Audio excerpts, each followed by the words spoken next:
नमस्कार मित्र आणि मैत्रिणींनो, अश्विनी रमेश सोलंकर या यूट्यूब चॅनलमध्ये आपलं स्वागत आहे। तर आज आपण पाहणार आहोत गोल भोपळ्याची भाजी।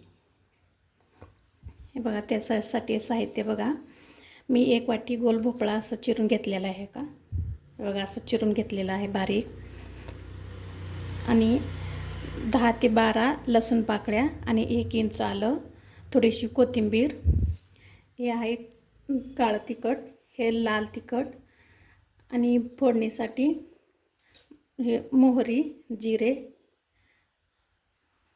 हळद आणि तेल। चला तर मग रेसिपीला सुरुवात करूया। सगळ्यात आधी हे अद्रक, लसूण आणि एक कोथिंबीर ह्या तिन्हीची पेस्ट करून घ्यायची।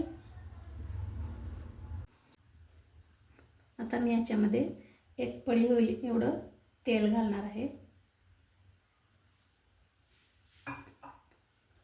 तेल घातले, तेल गरम झालं की त्याच्यामध्ये 1 चमचा हे बघा मोहरी टाकायचं। मोहरी छान तडतडली की त्याच्यामध्ये 1 चमचा जिरं टाकायचं, आणि जिरं फुललं की त्याच्यामध्ये ही वाटलेली पेस्ट हे बघा या फोडणीमध्ये या तेलामध्ये टाकायची,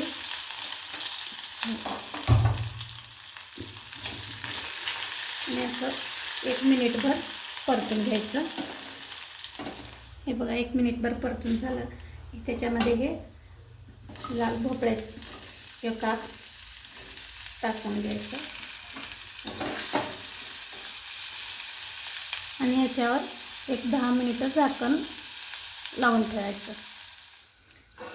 10 मिनिटानंतर एकदा ह्याला चेक करायचं, आणि याच्यामध्ये अजिबात पाणी टाकायचं नाही, आमच्या पाण्यामध्ये ही भाजी शिजून निघते। आणि 5 मिनिटे असं झाकून ठेवायचं। 5 मिनिट झालेले आहे। 5 मिनिटानंतर चेक करायचं। आता हे मऊ झालेले शिजलेले काप, आता याच्यामध्ये हळद टाकायची थोडीशी, 1 चमचा हळद, लाल तिखट तुमच्या आवडीनुसार तुम्ही तिखट टाकू शकता, 1 चमचा काळं तिखट,